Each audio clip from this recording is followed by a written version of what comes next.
This is TWiT. This is actually interesting. OnlyFans, which, as you know, really made its name with nudity and eroticism.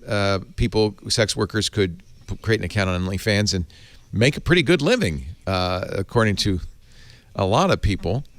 OnlyFans announced that they were going to, you could still post nudes, but they were going to stop any explicit adult material on OnlyFans. And the speculation was this was because they were looking for investors. But an interesting tweet from Post Culture Review saying a lot of people are getting the OnlyFans story wrong. The problem is MasterCard. That the credit cards are changing their policies. And starting October 1st, MasterCard is going to require that any site that accepts MasterCard payments not only fully verify every user and every person who appears in every adult video, but review all posted content before publication, including real-time review of live streams. The new record-keeping review processes, verification, and other requirements are expensive and time-consuming. OnlyFans seems to have decided it's not worth it. That I'm sure it has to do with investments as well, but that makes a lot of sense. And it does show you the power credit card companies have. I mean, it's why ransomware never says, "Hey, give us your MasterCard number," and we can just charge it. Credit cards in the chat room. Somebody, CR1 is saying credit cards are the new church lady. I mean, this comes off the back of OnlyFans having a few problems, let's say, with underage activity and a variety of claims that people are not necessarily who they say they are on the service, and they've had to respond to that. And I think the timing of this, which comes off the back of that, is probably quite significant. And I can't believe that is only about investors and payment processes that has sort of caused this about turn, essentially. Because I think a lot of people, if you think of OnlyFans, they think of pornographic content or adult content. I've heard there's a lot of non-pornographic stuff on there too.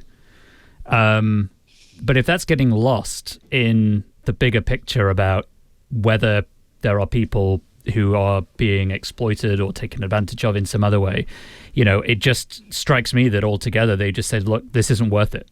Like, this just isn't worth it. We're going to move away from all this. And this is just one of the reasons that they've decided to do that.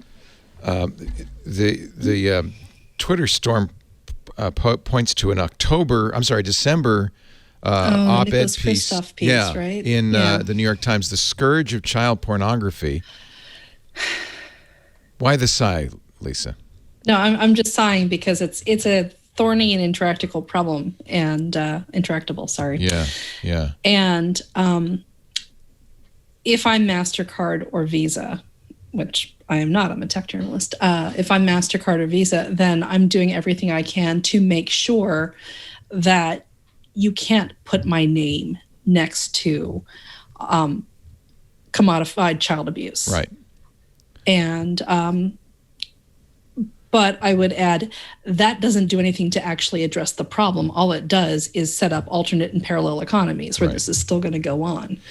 Christoph is talking about Pornhub, which did lose the ability to use credit cards last year. And I don't know how that's affected Pornhub, but I imagine it's not been good. And now the same thing is happening to OnlyFans. I have mixed feelings about this. Of course, no one wants exploitation, revenge porn, child pornography. There's all sorts of seamy, evil kinds of adult content out there, and there's lots of demand for it. But at the same time, when Apple does what it's doing with CSAM and others, it makes me nervous that there's a new puritanical modality coming in. I think you take the puritanical aspect out of it. I think people are actually getting distracted by the sex and eroticism angle with OnlyFans. And what we could be taking away from the story is, one, credit card companies have the power to make or break an entire corporation by saying, if you want to work with us, we are going to require you to put these really labor-intensive processes into place because this protects us legally. And if your internal processes don't work, not only do you lose us as a source of funding, you're also tremendously legally vulnerable. So companies now have to assess whether or not they want to do business with some of the major financial platforms in the world. But another aspect of this is the people who make money off of OnlyFans are discovering, as people on YouTube discovered when YouTube started demonetizing videos, or as other folks have discovered, like Instagram influencers, if you make your living on a third-party platform, you're terribly vulnerable. Yeah. Because you have no say over what their standards and practices are going to be. That's right. They don't owe you any sort of runway or notice when the terms change. Your revenue stream can dry up overnight. And we tend to valorize these stories. I was reading a roundup where somebody interviewed like 5 different sex workers who are up in arms over the OnlyFans thing. And one of them was saying, yeah, I make $100,000 a month on OnlyFans. I'm not going to be able to replicate that. Well, and the thing is someone's going to see that as a success story and be like, oh, I can get into OnlyFans. But this sex worker is not saying, I'm making $100,000 a month on OnlyFans and I'm entirely at their mercy when it comes to terms and conditions under which I can use this platform. Well, to take it out of the porn realm, my son is trying to make a living as a TikTok guy. He makes food, cooking videos. They're quite good. He's very good at it.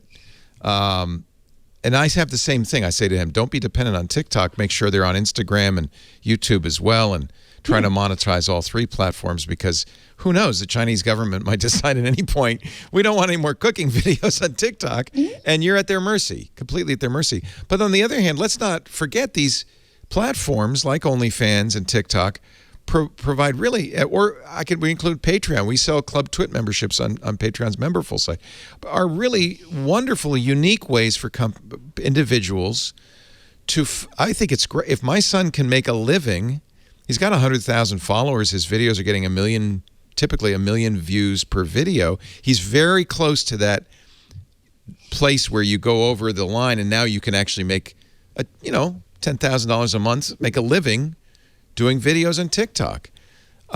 Those are really empowering platforms. I mean, isn't that what we are excited about with social media, is how they can empower an individual? Remember, it does, but it reminds me a great deal of on a much broader sense in the gig economy, and a lot of the arguments that went around with companies like Uber and Deliveroo and businesses where they're signing people up at an incredible pace, and they're providing a product via these gig economy workers that people really value and use.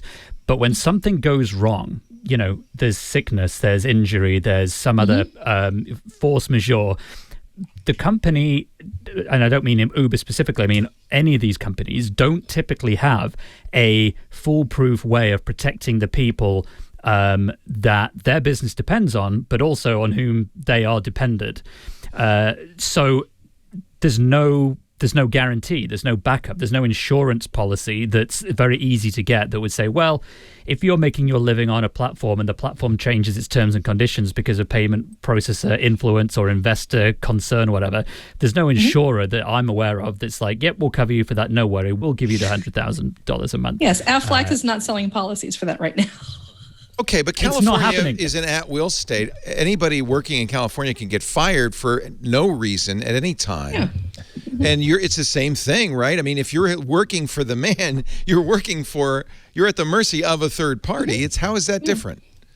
Because there are at least contracts there, and there's procedure, to go against unfair dismissal. That there are routes that you have, and there's a framework within which you can work to make sure that justice is served if something has gone wrong in the system and you've been a victim of it. I don't think that exists for many of these sorts of platforms. There's not that existing. Contractors. Yeah.